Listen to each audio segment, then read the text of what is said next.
नमस्कार, बहुत स्वागत है आपका। स्वदेश न्यूज की खास पेशकश देख रहे हैं आप और मैं हूं आपके साथ मुस्कान गंगराड़े। कहते हैं किसी भी देश और प्रदेश के विकास के लिए सड़कों की कनेक्टिविटी सबसे बड़ी प्राथमिकता होती है।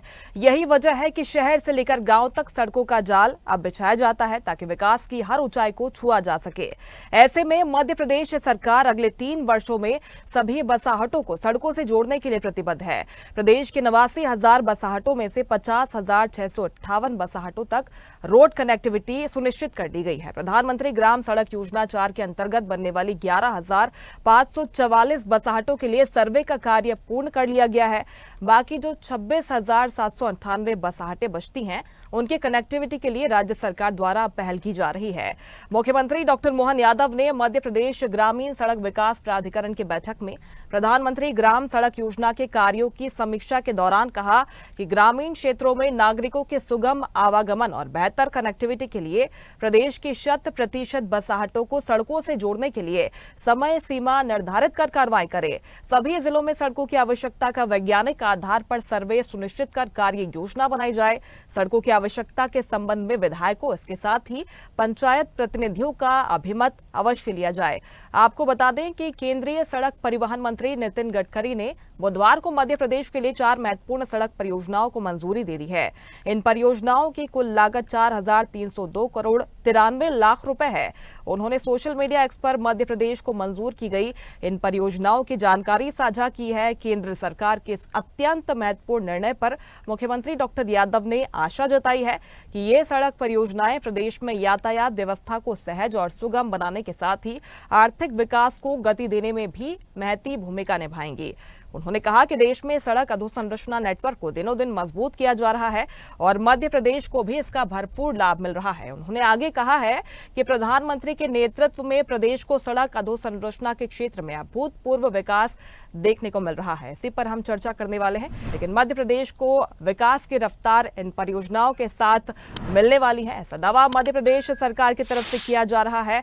हमारे साथ 2 राजनीतिक मेहमान जुड़ गए हैं, उनके साथ चर्चा करेंगे। सत्येंद्र जैन, प्रवक्ता बीजेपी, हमारे साथ जुड़ गए हैं। बहुत स्वागत सत्येंद्र जी आपका। इसके साथ ही कांग्रेस प्रवक्ता सीताशरण सूर्यवंशी हमारे साथ जुड़ गए हैं, आपका भी बहुत स्वागत है।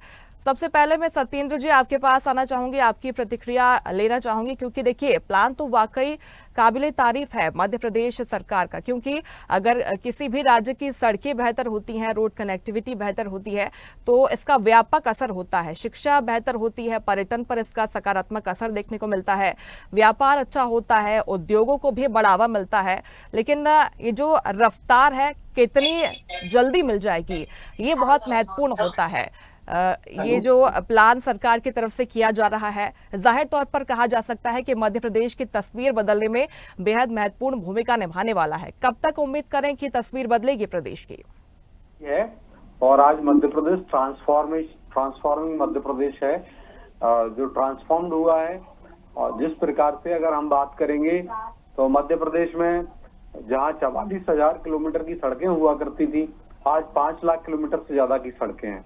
और जो ई मार्ग पोर्टल है, संवेग पोर्टल है, उस पोर्टल के माध्यम से मॉनिटरिंग की जा रही। कुछ महीने पहले ही आपने देखा लोकपथ एक पोर्टल बनाया गया था पीडब्ल्यूडी विभाग के द्वारा, और उसके मंत्री हैं राकेश सिंह जी, आदरणीय राकेश सिंह जी ने उसको लोकार्पित किया और उसके माध्यम से भी मध्य प्रदेश की नई सड़कों का निर्माण हो रहा है और पुरानी सड़कों का संधारण या मरम्मत मेंटेनेंस भी हो रहा है। तो यही काम हमारा निरंतर चलता रह रहा है। और जिस प्रकार से आपने बताया, बिल्कुल सही बात है कि सड़क जो है लाइफ लाइन होती है, जीवन रेखाएं।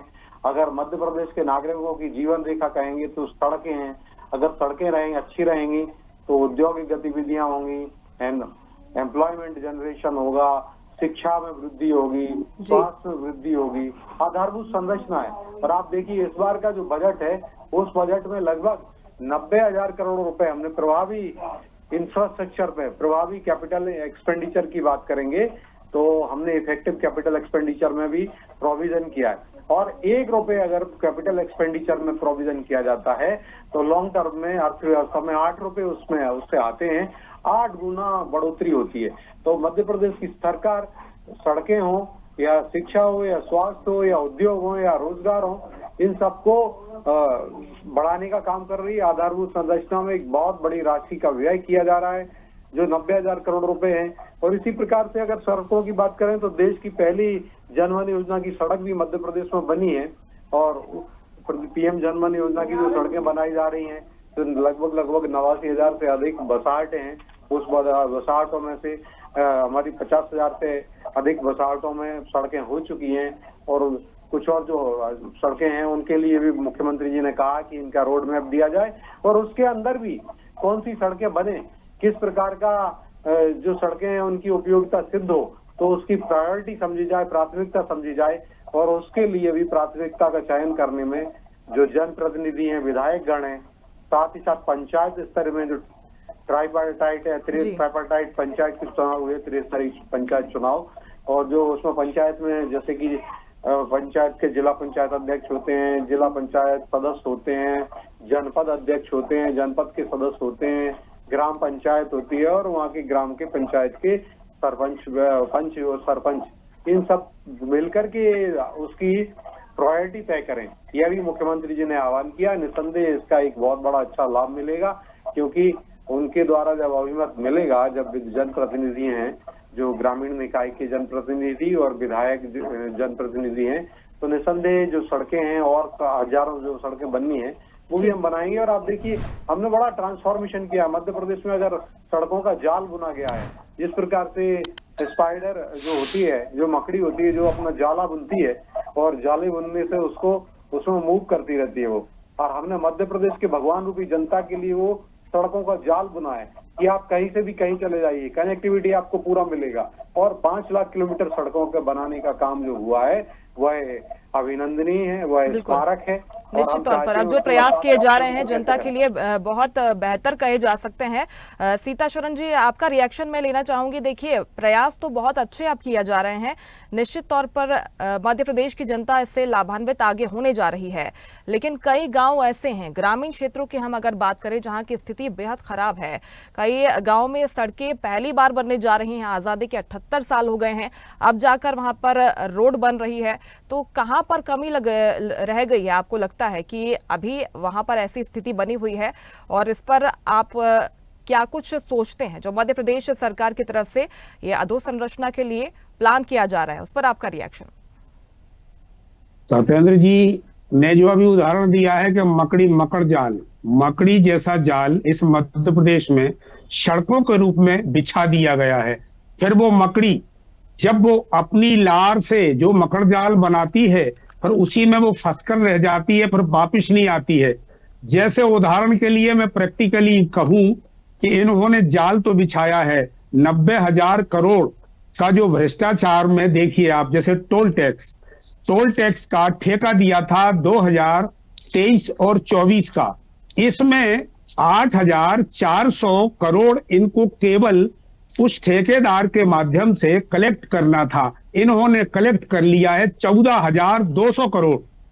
ये देखिए इनकी जेब कटी। अब जो इन्होंने की 3 साल में जो बसाहटें पैदा करेंगे और 89,000 का जो इनका टारगेट है, 50,000 ये कर चुके हैं। अभी 26,000 और 11,000 पर इनका वो चल रहा है, फोकस चल रहा है। ठीक है भाई, ये विकास की बात अच्छी है, लेकिन उस जनता तक कैसे पहुंचे?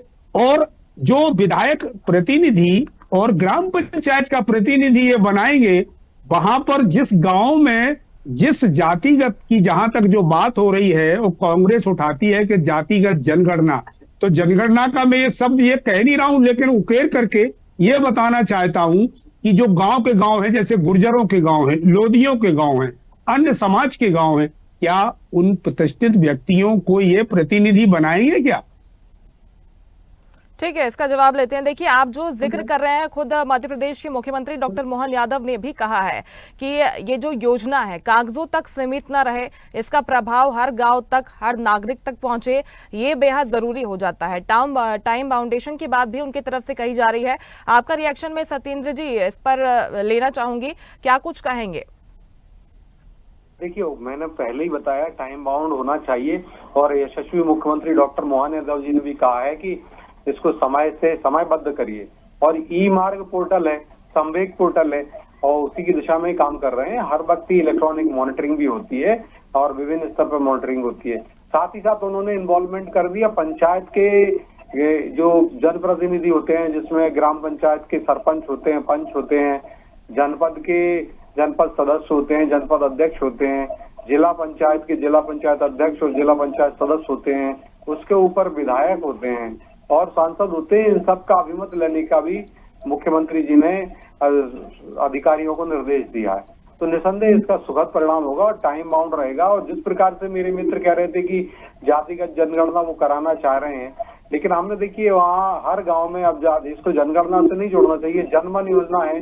कुछ कुछ गांव ऐसे हैं जहाँ पर हमारी जनजाति बंधु रहते हैं अधिकतर, तो और उसमें दूसरी समाज के लोग भी रहते हैं। तो हमने सबको ये काम किया है। जबकि राजीव गांधी जी तो कहते थे कि आरक्षण देने से या जातिगत जनगणना से आरक्षण जब आप दोगे तो बुद्धू बन जाते हैं और बुद्धुओं को आरक्षण मिलने से नहीं देना चाहिए।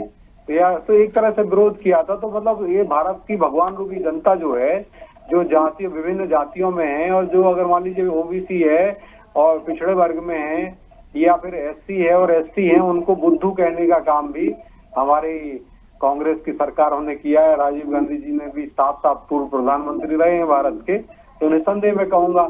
और इंदिरा जी तो कहती थी ना जात पर ना पात पर, इंदिरा जी की बात पर मोहर लगेगी हाथ पर। और आज कांग्रेस किस स्थिति में आ गई आपने देखा कि राहुल गांधी की बात पर, जात पर और पात पर, राहुल गांधी की बात पर कांग्रेस आ जाएगी फुटपाथ पर।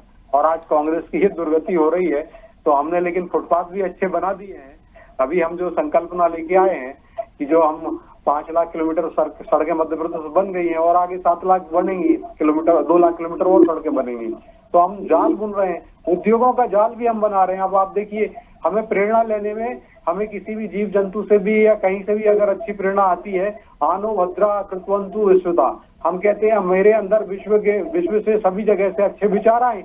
अगर एक मकड़ी है जो परिश्रम का प्रतीक है, जो पुरुषार्थ का प्रतीक है, कि जो अपना जाला बुनती है, अब मकड़ी के जाला बुनने से अगर हमें प्रेरणा मिल रही है तो ये हमें मिलती है। आप कांग्रेस अपना देखिए, उसी प्रेरणा से हमने देखिए उद्योगों का जाल लगा दिया। जहाँ पूरे देश मध्य प्रदेश में 10 औद्योगिक क्षेत्र नहीं होते थे, आज 5 सैकड़ा के से भी आसपास ज्यादा औद्योगिक क्षेत्र बन गए हैं। आज हमने इंडस्ट्रियल, जहाँ 1 लाख मतलब 200-250 करोड़ का निवेश नहीं आता था, आज 4 लाख करोड़ रुपए से ज्यादा का औद्योगिक निवेश मध्य प्रदेश पर फलीभूत हो चुका है। उद्योग धंधे में कुलांचे बिल्कुल। सीतासरन जी, देखिए अभी जीआईएस हुआ भोपाल में, वहां से भी निवेश के प्रस्ताव मिले हैं जिसमें इंफ्रास्ट्रक्चर डेवलपमेंट पर खासा फोकस रहा है। और जो निवेश वहां से मिले हैं वो कहा जा रहा है कि उसका व्यापक असर पड़ेगा, न सिर्फ सड़क अधोसंरचना बल्कि रोजगार के मौके भी सृजित होंगे। तो इसका सीधा लाभ मध्य प्रदेश के युवाओं को यानी कि जनता तक पहुंचने वाला है। स्वागत तो होना चाहिए इस प्रयास का। मुस्कान जी, ये जो 8 समिट हैं वो धूल खा रही है फाइलें। और अभी जो जीआईएस जो हुआ है, और अभी 450 एकड़ रामदेव बाबा जी को भी दे दी, पिछले बार भी दी थी, उसमें अभी कुछ भी नहीं है। और इनके दुर्गेश जी भी कह रहे थे कि एक बिस्किट की फैक्ट्री गिना रहे थे अयोध्या बाईपास पर। तो अभी ये इनका केवल करनी और कथनी का जो अंतर है, और 89,000 जो बसाहटें हैं अभी हर शहर, मध्य प्रदेश के जितने शहर हैं उनके आसपास आप देख लीजिए, उन शहरों के आसपास जो बसाहटें हैं और जो बसाहटें की गई हैं, जैसे घुमंतू जातियां हैं और ये राजस्थान से या गुजरात से जो आते हैं, जिनको अपन जो लोहा पीटे और लोहार कहते हैं, अरे इन तक को तो अभी ये 20 साल में व्यवस्थित कर नहीं पाए हैं। और अभी 50,000 इनका सर्वे हो गया है और अभी 11,000 का और सर्वे चल रहा है। तो ये असर भी देखने को मिल रहा है ना निवेश में। जब जीआईएस में जो 4 योजनाओं की बात कही जा रही थी, चाहे भोपाल की, विदिशा की बात कर ले हम, तो अब इनके प्रयास भी शुरू हो गए, काम भी यहाँ पर शुरू होने की बात कही जा रही है। मुस्कान जी, इनका असर जो हो रहा है कि टोल टैक्स का रेट बढ़ा दिया है, इनका असर हो रहा है जनता पर। 3.5% बिजली का रेट बढ़ा दिया है। इनका असर हो रहा है कि बिजली के अलावा, टोल टैक्स के अलावा भी महंगाई पर जो जनता, जैसे इन्हें जाल बिछाया, उस गांव का व्यक्ति जो 4 व्हील लेकर के, जो टेम्पू में जो सब्जी लेकर के, या जो 407 या छोटी सी लोडिंग लेकर के उसका टोल टैक्स कितना लग रहा है, वो मंडी तक नहीं पहुंच पा रहा है और उसकी सीधी सीधी जेब कटी हो रही है। इस पर विचार कुछ किया है क्या? जैसे मैंने अभी बताया कि 2023 और 24 में 8,400 करोड़ का ठेका था, जो 14,200 करोड़ कलेक्ट कर लिया। ये तो भास्कर ने और सभी आपके मीडिया बंधुओं ने भी इसको उजागर करके जनता के बीच रखा है। बिल्कुल। वो सीधे तौर पर ये सवाल उठा रहे हैं कि जो निचले स्तर के अधिकारी होते हैं या फिर जो ठेकेदार होते हैं, जिन्हें इतनी बड़ी जिम्मेदारियां सौंपी जाती हैं, आधा अधूरा काम छोड़कर चले जाते हैं और सरकार की तरफ से जो महत्वाकांक्षी योजनाएं लाई जाती हैं, जनता तक उसका लाभ पहुंच नहीं पाता है। ये जो लूप होल्स हैं, उन्हें दूर किए जाने की जरूरत है। सत्येंद्र जी। मुस्कान जी, हम हर एक, मेरी आवाज आ रही है? जी हाँ। देखिए मुस्कान जी, जनता को हम भगवान मानते हैं और भगवान रूपी जनता तक हर लाभ को 100% पहुंचाने के लिए हम एवरी स्टोन को, we will turn every stone to reach the last level delivery, last mile delivery to the people, god like people of Bharat और मध्य प्रदेश की भगवान रूपी जनता के लिए हम आखिरी कोने में जो बैठे हुए भगवान रूपी जनता है उसके पास लाभ पहुंचे, पूर्ण रूप में लाभ पहुंचे। और हम सब काम उसके लिए कर रहे हैं। हम भ्रष्टाचार पे जीरो टॉलरेंस लिए हुए, हम डीबीटी लेके आए, डायरेक्ट बेनिफिट ट्रांसफर किया और देश भर में 50 करोड़ से ज्यादा बैंक अकाउंट खुलवाए और आज लगभग 40 लाख करोड़ रुपए की राशि हम डायरेक्ट बेनिफिट ट्रांसफर में उनको दे चुके हैं। मतलब 1 रुपए अगर केंद्र ने भेजा तो 1 रुपए वो वहां पहुंचा, या उसमें से 85 पैसे खा नहीं गए। कांग्रेस के लोग जो खा जाते थे, बंदरबाट कर लेते भ्रष्टाचार, राजीव गांधी जी ने कहा था, हमारे पूर्व प्रधानमंत्री रहे, उन्होंने कहा था कि 1 रुपए भेजते हैं तो 85 पैसे भ्रष्टाचार की भेंट चढ़ जाते हैं, खा जाते हैं लोग, और 15 पैसे ही आम व्यक्ति को पहुंचता, अंतिम व्यक्ति को पहुंचता है। तो हमने डायरेक्ट बेनिफिट ट्रांसफर किया। कांग्रेस के समय सारे कांग्रेस की ग्राम पंचायतें कांग्रेस की होती थी, नगरीय निकाय कांग्रेस के होते थे और कांग्रेस में राज्यों की सरकार थी, केंद्र में भी राज्य की कांग्रेस की सरकार थी। तो कांग्रेस हर जगह थी तो बिचौलिया ट्रांसफर करती थी कांग्रेस। कांग्रेस ने भी डीबीटी किया था। कांग्रेस का डीबीटी का मतलब था डायरेक्ट बिचौलिया ट्रांसफर और हमारी डीबीटी का मतलब है डायरेक्ट बेनिफिट ट्रांसफर। और जहां जहां भी अगर हमें लगेगा, हम निसंदेह मध्य प्रदेश की भगवान रूपी जनता, भारत की भगवान रूपी जनता के लिए 100% लाभ पहुंचे या सुनिश्चित करेंगे। आज आप देखिए, चाहे वो किसान कल्याण निधि हो, चाहे वो जो हम 45 लाख से ज्यादा घर बना के दिए मध्य प्रदेश में, या देश भर में हमने 4 करोड़ से ज्यादा घर दिए, या हमने 10 करोड़ से ज्यादा उज्ज्वला के कनेक्शन दिए हैं। तो हम हर एक पैसा, या जो 13 करोड़ शौचालय दिए, तो जो हमारी सरकार की जो निधि है वह निधि हम बराबर पहुंचा रहे। मध्य प्रदेश में 1.25 करोड़ से ज्यादा हमारी बहनें, लाडली बहनें हैं, उनको हम डायरेक्ट बेनिफिट ट्रांसफर कर रहे हैं डीबीटी, और 1.25 करोड़ बहनों को हम लगभग 35,000 करोड़ रुपए की राशि दे चुके हैं उनके बैंक अकाउंट में। और एक जीतू पटवारी हैं, प्रदेश के अध्यक्ष हैं कांग्रेस के, वो कहते हैं कि आदमी पुरुषों का भी अपमान करते हैं मध्य प्रदेश के। वो कहते हैं मध्य प्रदेश के पुरुष तो दारू पी के सो जाते हैं और माताएं बहनें 200-500 रुपए लेकर के पोलके में रख लेती हैं। तो डायरेक्ट बेनिफिट ट्रांसफर के द्वारा हम माताओं बहनों के खातों में लगभग 35,000 करोड़ रुपए की राशि भेज चुके हैं और भी भेजेंगे। तो हम भ्रष्टाचार के ऊपर जीरो टॉलरेंस लेके आए हुए हैं और हम डायरेक्ट डीबीटी करते हैं, डायरेक्ट बेनिफिट ट्रांसफर करते हैं, डायरेक्ट बिचौलिया ट्रांसफर करती ठीक है। सीताशरण जी, वो कह रहे हैं कि देखिए, जहां पर भी शिकायतें होती हैं, अगर शिकायतें जहां पर मिल रही है तो वहां पर कार्रवाई भी की जा रही है। इसके साथ ही तमाम प्रयास भी किए जा रहे हैं। देखिए, यहाँ पर तकनीक का उपयोग भी किया जा रहा है, जिस तरह से सर्वे किया जा रहा है और सड़कों की गुणवत्ता पर काम हो, ये भी बेहद जरूरी हो जाता है। क्या आपको लगता है कि प्रॉपर मॉनिटरिंग आगे होनी चाहिए, मेंटेनेंस होना चाहिए आगे सड़कों का, ताकि जिस तरह की स्थिति अभी बनी हुई है वैसी स्थिति में सुधार हो पाएगा? ये क्या है, जनता भगवान, ये जनता को भगवान मानते हैं, केवल वोट लेना जानते हैं, सत्ता हासिल करना जानते हैं। लेकिन जनता के साथ जो छल और फरेब और भ्रष्टाचार का ये मध्य प्रदेश पूरे ऑल इंडिया में हब बन चुका है। अभी इन्हें रजिस्ट्री पे 11% बढ़ा दिया है। इधर तो जेब कटी में लगे हुए हैं। जनता कह रही है कि महंगाई कम करो। आपने 450 सिलेंडर का बोला था, 3,000 बहनों को बोला था। और जो मध्य प्रदेश में जो कर्ज है 4 लाख करोड़ से ऊपर का जो आपने कर्ज लाद दिया है, ये कर्ज का कैसे भरपाई करोगे? जो जीआईएस जो हुआ है अभी इन्वेस्ट होगा। देव घोड़ा पानी पी, भाई घोड़े को पानी तो मिल नहीं रहा है, आप पानी दिखा रहे हो। तो क्या है कि इनका करनी और कथनी में जो अंतर है और इनका जो मैनेजमेंट है, मैनेजमेंट जीरो टॉलरेंस की जो बात करते हैं, आप जहां देखिए वहां भ्रष्टाचार। अभी 11% इन्हें रजिस्ट्री पर बढ़ाया है। महंगाई पे कोई बात नहीं करते, मुद्दे पे बात नहीं करते। जो जनता के मुद्दे हैं गांव से लेकर इस राजधानी तक जितना सिस्टम है, ये सब पूरा वीक पड़ा है। ये केवल दिखाने के कि 90,000 करोड़ की हम सड़कें बना रहे हैं। बिल्कुल, लेकिन सीताशरण जी देखिए, जिला स्तर पर भी यहाँ पर प्रयास किए जाएंगे। आपके जनप्रतिनिधि भी चुनकर आए हैं कई ऐसे क्षेत्रों से, उनसे भी सहयोग की अपेक्षा है। किए जाएंगे, ये इंतजार है, जनता को इंतजार है। लेकिन जनता की उस महंगाई पर, उस किचन पर, और जो व्यवस्थाएं इन्होंने कह के जो श्वेत पत्र जारी करके चुनाव जीते हैं, सत्ता हासिल की है, अब जनता को ठगने में लगे। लौट रहे मैं आपके पास सत्येंद्र जी, मैं लौटती हूँ आपके पास, आप बात पूरी कीजिएगा सर। सुन लीजिए, उनको बताइए, क्योंकि मैं बीच में नहीं बोलता है ना, और बीच में बोलने से डिबेट का आनंद नहीं है, जनता तक सही मैसेज नहीं पहुंचते हैं। तो मुस्कान जी, इस मध्य प्रदेश में अभी सौरभ शर्मा की जमानत हो गई है, क्योंकि 52 किलो सोना और 11 करोड़ प्लस 250 करोड़ की जो संपत्ति है वो किसी की है ही नहीं, ना विजिलेंस को पता है, ना सरकार को पता है। ये है बीजेपी सरकार। अभी 26% टैरिफ लगा दिया है अमेरिका ने, तो ये अमेरिका कहां से आ गया सर? हम चलिए, मैं लौटती हूँ आपके पास। सत्येंद्र जी, आप अपनी बात रखिएगा।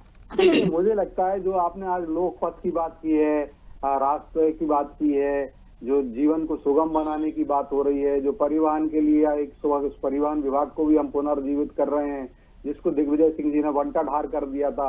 हम कहते हैं ना मध्य प्रदेश का वंटाढार क्यों किया, तो परिवहन निगम जीता जागता उदाहरण है, जिसको उसकी बसें कंडम हो गई थी, उसमें जो वेतन नहीं मिलता था ड्राइवर्स को, कंडक्टर्स को, परिवहन विभाग को शोषित करने का काम दिग्विजय सिंह जी की सरकार ने किया था। अब डॉक्टर मोहन यादव जी और अभी परिवहन नीति लेके आए हैं, सुगम परिवहन नीति जो है, और हम उससे गांव के जन के लोगों को, और रोड अच्छा नहीं होगा तो कैसे जाएंगे, तो रोड भी हम बना रहे हैं। उसके लिए रोड के लिए भी हमने निर्देश दिए हमारे मुख्यमंत्री जी ने। निसंदेह हम हर सब काम कर रहे हैं। आज देखिए, कांग्रेस का मानसिक दिवालियापन भी अगर कहें कि आज सड़क की बात होती है तो वो अमेरिका पहुंच जाते हैं।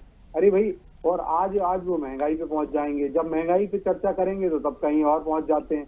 तो मुझे लगता है कि विषय पर रखे सेंटर होकर के करते हैं तो जनता को एक सही बात जाती है। लेकिन कांग्रेस के पास मुद्दे नहीं है, कांग्रेस नेता विहीन है, नेतृत्व विहीन है, नीति विहीन है और नियत विहीन है। तो कांग्रेस में 4 एन का या 4 ना का अभाव है। 4 ना मतलब नहीं है। अगर 4 ना होते, नीति, नेतृत्व, नेता और नियत, से कांग्रेस की दुर्गति नहीं होती। लेकिन कांग्रेस सभी जगह फेल है। और जिस प्रकार से अगर बात करें कि हमने मध्य प्रदेश में अगर अर्थव्यवस्था को भी बढ़ाया है, अभी भी महंगाई की जो खुदरा महंगाई दर है, जो आया है, डेटा आया है, वो भी सबसे कम आया है। अभी पिछले 20 महीने में सबसे कम महंगाई दर, मासिक महंगाई दर जो रिकॉर्ड होती है, सबसे कम आई है। और अगर विदेशी मुद्रा भंडार अमेरिका गए हैं तो विदेशी मुद्रा भंडार अगर जो डॉक्टर मनमोहन सिंह जी की सरकार के समय $200 बिलियन था, आज वो बढ़कर के $650 बिलियन से ज्यादा का है। ये $660 बिलियन के आसपास है। बहुत जल्दी से सोचिए, अब हमने 10 साल में उसको 3 गुने से ज्यादा कर दिया। अगर हमने अर्थव्यवस्था या विदेशी व्यापार को नहीं ठीक किया होता, जो टैरिफ की बात कर रहे हैं, तो आज हमारे पास विदेशी मुद्रा भंडार नहीं बचता। आज हमारी दुर्गति। क्लोजिंग स्टेटमेंट सीताशरण जी, आपकी तरफ से क्लोजिंग स्टेटमेंट। बहुत बढ़िया, वाह। ये 88 रुपए चल रहा है डॉलर, और ये कांग्रेस पे दोष देते हैं। कांग्रेस का वोट बैंक भी वही है, और कांग्रेस को दोष मत दीजिए। आप तो जनता के मुद्दों पर ध्यान दीजिए। जनता के जो मुद्दे हैं मेन, और जनता जो महंगाई से जूझ रही है, जो सुसाइड कर रहे हैं, परिवार किसान सुसाइड कर रहे हैं, और रोडों की व्यवस्था करते हैं, ठीक है। तमाम आरोप है, कांग्रेस पार्टी की तमाम तरह की शिकायतें भी सामने आई है, लेकिन प्रयास अब किए जा रहे हैं मध्य प्रदेश की डॉक्टर मोहन यादव सरकार की तरफ से, ताकि रोड कनेक्टिविटी बेहतर हो और सीधा लाभ मध्य प्रदेश की जनता तक इसका पहुंचे। आप दोनों हमारे साथ जुड़े, बहुत शुक्रिया आपका स्वदेश न्यूज पर जुड़ने के लिए और चर्चा के लिए। तो सड़क अधोसंरचनाओं का अब विस्तार किया जा रहा है, और यही उम्मीद की जा सकती है कि इस विस्तार से मध्य प्रदेश के विकास को एक नई गति मिलेगी। मध्य प्रदेश की जनता सीधे तौर पर इससे लाभान्वित होगी। और इसी के साथ इस खास पेशकश में मेरे साथ इतना ही। आप देखते रहिए स्वदेश न्यूज, सबसे पहले देश। लेटेस्ट खबरों के लिए लाइक, फॉलो और यूट्यूब पर सब्सक्राइब करें, बेल आइकन दबाएं, साथ ही विजिट करें swedishlive.com पर।